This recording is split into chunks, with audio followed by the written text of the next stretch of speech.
Hey again, everybody. Mike and Max back once again to do some more WWE picks and predictions. And this time we are talking Survivor Series as it's Raw versus SmackDown Live. And as WWE has beaten us over the head with in recent weeks, it's the only night of the year when Raw and SmackDown go head to head, except for, I don't know, most Royal Rumbles, WrestleMania. And oh, by the way, last month when Raw's Finn Balor went up against SmackDown's AJ Styles at TLC. But it's all semantics, I guess. Yeah, I'm excited. It should be a should be a fun show. Probably a long show. Yeah. But I'm hoping fans pick a side, they pick a show and then root for that show only. But I feel like most fans will be SmackDown fans if they were going to do that. But yeah, they're going to pick their wrestlers, and everyone's got their favorite wrestler on each show. So it's a wish that I probably have that won't come true. Yeah, and plus with it being one of the big four and the 4 shows in 4 days, you tend to have a lot of the rowdy international fans, and they like to stir things up a little bit. It might get a little crazy. Just don't interrupt Paul Heyman when he's cutting a promo. Don't get married, or don't get proposed to. I'm sorry. Yeah, just don't interrupt Paul Heyman. No. Period. That man is glorious. Don't interrupt him when he's doing work. All right, we're going to run down the card for Survivor Series here. We will start with the kickoff pre-show match. The Cruiserweight title on the line as Enzo Amore goes up against Kalisto.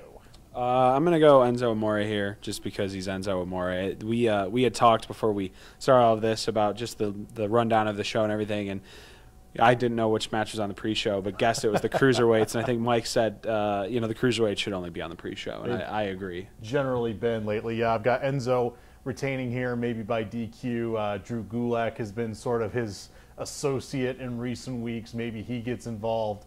But as usual, I've paid minimal attention to the Cruiserweights, and WWE has conditioned us not to care about the Cruiserweights, so why should we? But yeah, I'll take Enzo to retain. Jumping into the main card, and interestingly, as of when we're recording this Saturday afternoon, only 7 matches on the main card. So like you said, must be they're doing full entrances for everybody. This is going to be a lot of filler in this show, but we'll start with Intercontinental Champion The Miz taking on United States Champion, your boy Baron Corbin. Well, as you guys know if you watch these, I do love Baron Corbin. I think he's very underrated, and that's why he's going to beat The Miz. This was the one guy in Little Caesars Arena who was going crazy when Baron Corbin won the U.S. title at Hell in a Cell. It's actually true, yeah. We were in the upper level, and I was going crazy for Baron's entrance, and when he won, I literally jumped in the air and was screaming. And this one guy who kept looking at me as I screamed, "Yeah, Baron," during the match when he finally won, he turned around and saw me and just shook his head. And I'm like, yeah, that's right, he won. So there.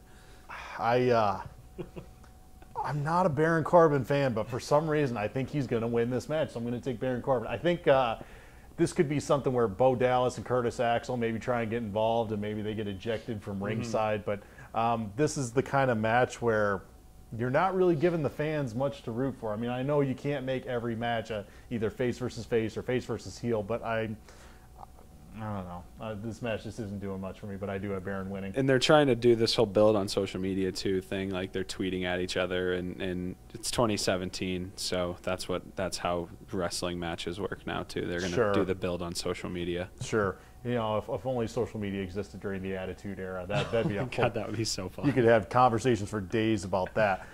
The women's 5-on-5 Survivor Series traditional tag match, Team Raw, captained by Alicia Fox, along with Nia Jax, Asuka, Sasha Banks, and Bayley, taking on Team SmackDown Live, Captain Becky Lynch, with Carmella, sans James Ellsworth, of course, as he got future endeavored this week, Naomi, Tamina, and just added this afternoon, after Charlotte won the women's title, Natalya taking the spot in the 5-on-5 match. This is a tough match for me because I enjoy a lot of the female wrestlers, and I don't like when Bayley and Becky and Sasha have to fight each other. I just wish that they could all be friends. I'm going to go with Team Raw here for the sense of the fact that they have Asuka and Alicia Fox, and Alicia Fox is freaking nuts. And I don't know what she's going to do, but I think something is going to happen.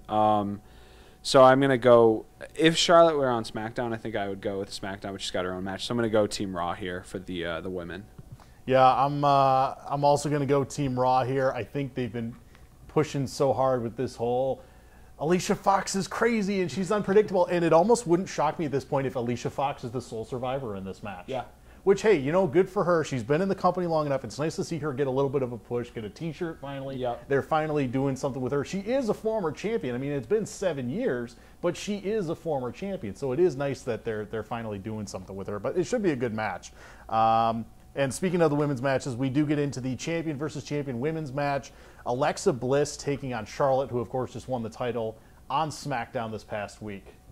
Yeah, that changed my pick up a little bit because, or my pick a little bit because I was going to have Alexa Bliss beating Natty because I do enjoy Alexa Bliss and I think she's great. But now that Charlotte has the title and Charlotte's got the hype and the push and the Ric Flair coming off the Ric Flair special on 30 for 30, I just don't see Charlotte losing this match. And she is a better wrestler than Alexa Bliss. Yeah. So I've got to go Charlotte. It should still be a good match, though. Absolutely. I mean, there's no reason why these two can't put on a good match, and hopefully they're given the proper time to do so. But yeah, I got to agree with you here. I think it makes sense for Charlotte to win here. And of course, if you haven't seen the Ric Flair 30 for 30 yet, it is fantastic.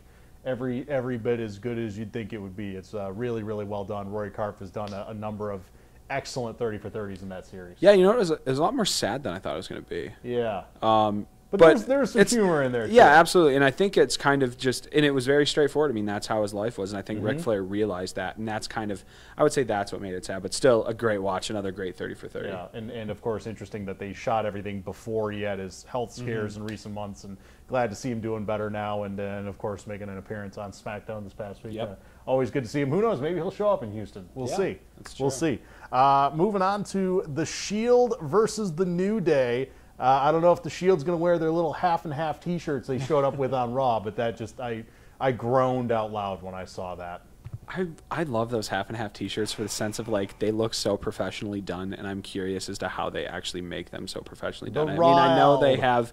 It's probably Sasha's husband. They have, they have their whole teamstress or their seamstress team, but anyways, I mean, it's got to be The Shield, right? This is their actual first match back. So they're gonna win, but I think this has the ability to be the match of the night. These guys are gonna put on a really good show, and I think they're gonna get a lot of time to do it. So I'm gonna go with The Shield, but I'm also gonna go match of the night. Yeah, well, I mean, if you know, the New Day's been one of the MVPs of 2017 in WWE with their amazing feud with the Usos and some of the matches that they put on, and if it's half as good as some of those, I would agree with you there. Yeah, got to go with The Shield here. Now that Roman's back. It's the pick I would have made at TLC, but just one show later. Keeping with the tag team theme, of course, the tag champion versus champion match, Cesaro and Sheamus taking on the Usos. Of course, Cesaro and Sheamus winning the titles back when all that chaos happened with the New Day showing up a couple of weeks ago on Raw. I'm going to go the Usos here. I think they've got a lot of push, and they've got the titles again, and I think they're a good team. And it's another one of those heels versus heels, but I would actually say the Usos are kind of the lesser of the heels. So, if you're going to have a Baron Corbin and two kind of heels matches, I think Baron Corbin may be the bigger heel is, and more people hate him. So they'll go with the Usos here and give them the win. This is the first time we differ on a pick here, finally. As we've said before, we don't discuss these ahead of time. These are all live reveals. I am going to go with Cesaro and Sheamus here. But again, going back to the point that I just made, just like the New Day, Usos also among the MVPs of 2017. Amazing work with the New Day. I think the Usos in 2017 may be doing some of the best work of their career. Absolutely, have really kind of been able to take themselves in a new direction, almost reinvent themselves in a way, but that feels natural, and it's really been a lot of fun to watch. I think this will also be an excellent match. But yeah, I'm going to take Cesaro and Sheamus to get the win here. The men's 5-on-5 Survivor Series elimination match, Team Raw versus Team SmackDown. Team Raw captained by GM Kurt Angle, with Braun Strowman, Finn Balor, Samoa Joe, and then of course the big reveal on Monday, Triple H.